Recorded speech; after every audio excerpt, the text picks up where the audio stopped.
আউযু বিল্লাহি মিনাশ শাইতানির রাজিম। বিসমিল্লাহির রহমানির রহিম। শুরু করছি মহান রাব্বুল আলামিনের নামে, যিনি বড়ই মেহেরবান এবং পরম দয়ালু। এরশাদ হচ্ছে সূরা নিসার ৭১ নম্বর আয়াত থেকে ৯০ নম্বর আয়াত পর্যন্ত। হে বিশ্বাসীগণ, তোমরা সতর্কতা অবলম্বন করো। তারপর হয় দলে দলে বিভক্ত হয়ে অগ্রসর হও, অথবা একত্রে অগ্রসর হও। আর তোমাদের মধ্যে এমন লোকও আছে যে গড়িমসি করবেই।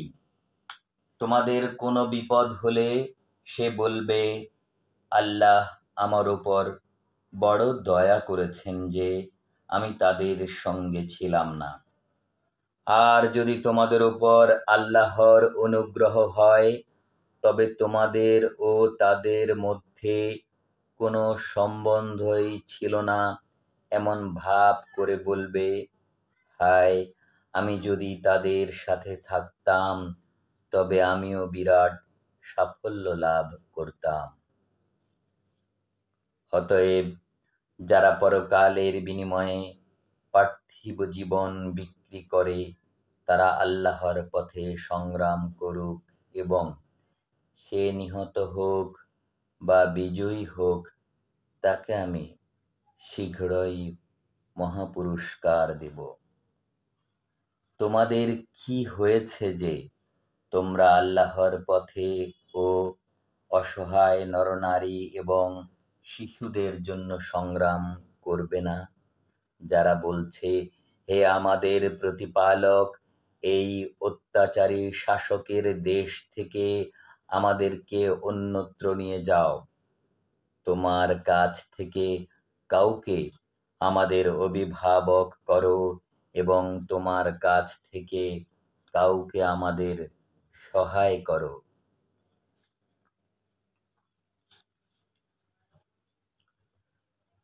যারা বিশ্বাসী তারা আল্লাহর পথে সংগ্রাম করে, এবং যারা অবিশ্বাসী তারা তাগুতের পথে সংগ্রাম করে।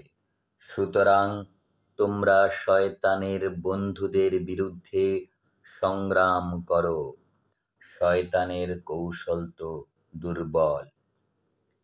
তুমি কি তাদেরকে দেখোনি যাদেরকে বলা হয়েছিল, তোমরা তোমাদের হাতকে সংযত করো আর নামাজ কায়েম করো এবং যাকাত দাও? তারপর যখন তাদেরকে যুদ্ধের বিধান দেওয়া হলো, তখন তাদের এক দল আল্লাহকে ভয় করার মতো অথবা তার চাইতেও বেশি মানুষকে ভয় করেছিল। আর তারা বলেছিল, হে আমাদের প্রতিপালক, আমাদের জন্য কেন যুদ্ধের বিধান দিলে? আমাদেরকে কিছু সময়ের জন্য অবকাশ দাও না। বলো, পার্থিব ভোগ সামান্য, আর যে সংযমী তার জন্য পরকালই ভালো। তোমাদের ওপর সামান্য পরিমাণও অত্যাচার, তোমরা যেখানেই থাকো না কেন, মৃত্যু তোমাদের নাগাল পাবেই, উচ্চ সুদৃঢ় দুর্গে থাকলেও। আর তাদের ভালো হলে তারা বলে, এ আল্লাহর কাছ থেকে। আর তাদের কোনো মন্দ হলে তারা বলে, এটা তোমার জন্য। বলো, সবই আল্লাহর কাছ থেকে। এই সম্প্রদায়ের কি হয়েছে যে এরা একেবারেই কোনো কথা বোঝে না? তোমার যা ভালো হয় তা আল্লাহর কাছ থেকে, আর যা কিছু খারাপ হয় তা তোমার নিজের জন্য। আর আমি তোমাকে মানুষের জন্য রসূল হিসেবে পাঠিয়েছি, আল্লাহর সাক্ষ্যই যথেষ্ট। যে রসূলের আনুগত্য করে সে আল্লাহরই আনুগত্য করল, আর যারা মুখ ফিরিয়ে নেয় তাদের উপর আমি তোমাকে পাহারা দিতে পাঠাইনি। আর তারা বলে, আনুগত্য করেছি তোমার প্রতি। তারপর যখন তারা তোমার কাছ থেকে চলে যায়, তখন রাত্রে একদল তারা যা বলে তার বিপরীত পরামর্শ করে। তারা রাত্রে যা পরামর্শ করে আল্লাহ তা লিখে রাখেন। তাই তুমি তাদেরকে উপেক্ষা করো এবং আল্লাহর উপর ভরসা করো।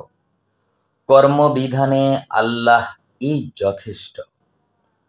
আচ্ছা, তবে কি তারা কোরআন সম্বন্ধে চিন্তা করে না? এ যদি আল্লাহ ছাড়া অন্য কারো হতো তবে তার মধ্যে তারা তো অনেক অসঙ্গতি পেত। আর যখন শাস্তি বা ভয়ের কোনো সংবাদ তাদের কাছে আসে তখন তারা তা রটনা করে। যদি তারা তা রসূল বা তাদের কর্তৃপক্ষের গোচরে আনত তবে তাদের মধ্যে যারা খোঁজ খবর নেয় তারা তার যথার্থতা নির্ণয় করতে পারত। তোমাদের প্রতি যদি আল্লাহর অনুগ্রহ ও দয়া না থাকত তবে তোমাদের কিছু লোক ছাড়া সকলে শয়তানের অনুসরণ করত। অতএব আল্লাহর পথে সংগ্রাম করো, তোমাকে শুধু তোমার নিজের জন্য দায়ী করা হবে। আর তুমি বিশ্বাসীদেরকে উদ্বুদ্ধ করো, হয়তো আল্লাহ অবিশ্বাসীদের শক্তি রোধ করবেন। আল্লাহ শক্তিতে প্রবলতর এবং শাস্তি দানে কঠোরতর। কেউ কোনো ভালো কাজের সুপারিশ করলে তার মধ্যে তার অংশ থাকবে, আর কেউ কোনো মন্দ কাজের সুপারিশ করলে তার মধ্যেও তার অংশ থাকবে।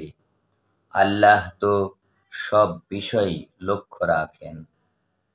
আর যখন তোমাদেরকে অভিবাদন করা হয় তখন তোমরাও তেমনি বা তার চাইতেও ভালোভাবে অভিবাদন করবে। আল্লাহ তো সব বিষয়ের হিসাব নেন। আল্লাহ ছাড়া অন্য কোনো উপাস্য নেই। তিনি তোমাদেরকে কিয়ামতের দিনে একত্র করবেন, এতে তো কোনো সন্দেহ নেই। কে আছে আল্লাহর চাইতে বড় সত্যবাদী? তোমাদের কি হয়েছে যে তোমরা উহুদ যুদ্ধের ব্যাপার নিয়ে মুনাফিকদের সম্বন্ধে দুই দলে বিভক্ত হয়ে গেলে? যখন আল্লাহ তাদের কৃতকর্মের জন্য তাদেরকে আগের অবস্থায় ফিরিয়ে দিয়েছেন।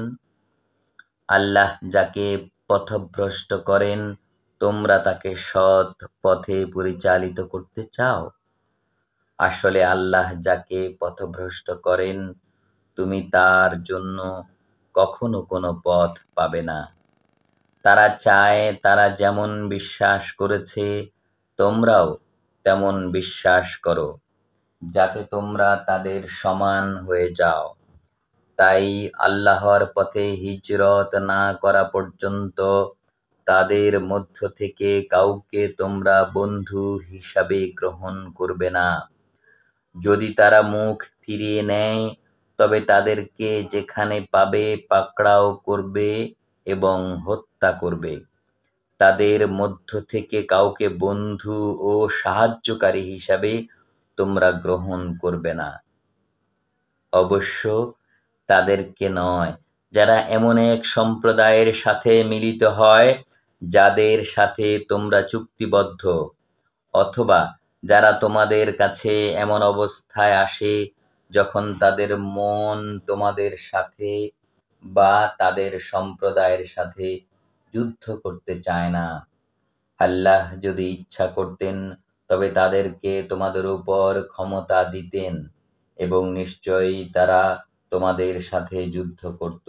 সুতরাং তারা যদি তোমাদের কাছ থেকে চলে যায়, তোমাদের সাথে যুদ্ধ না করে ও তোমাদের কাছে শান্তি প্রস্তাব করে, তবে আল্লাহ তোমাদের জন্য তাদের বিরুদ্ধে কোনো ব্যবস্থা নেওয়ার পথ রাখেন না। মহান আল্লাহ যা বলেছেন সত্য বলেছেন।